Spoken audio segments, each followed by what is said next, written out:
That poll also seems to suggest solid opposition to formal elimination of competitive judicial elections for Tennessee's higher courts. Do you expect even a well-funded campaign will change the voter attitudes and opinions over the next 11 months? So I hadn't seen that part of the poll. So their poll is in favor of elected judges.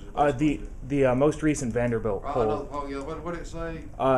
It suggests that the opposition to the formal elimination of electing judges. Okay. Yeah, well, that's what I'm saying. Yeah, I do think an educational campaign will help, but because we're not eliminating the election of judges, because you'll still have your trial court level, your local court level, your judicial court level will still be elected as they are now.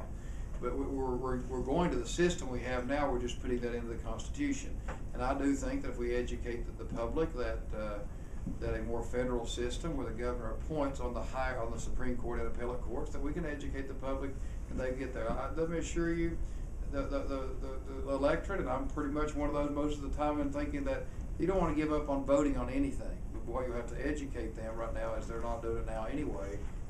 But that retention ballot will still be there, where the checks and balances are there.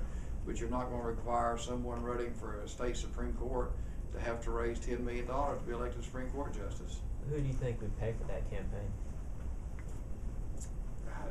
I'm sure there'll be independent groups out there, but I'm not. But I'm sure there'll be independent groups out there. I hadn't even thought that through. I don't know who will. What happens if the amendment fails? Well, that's a good question.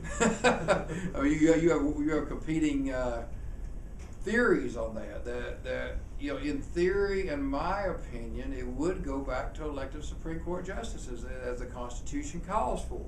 But in my opinion, what we're doing now is unconstitutional.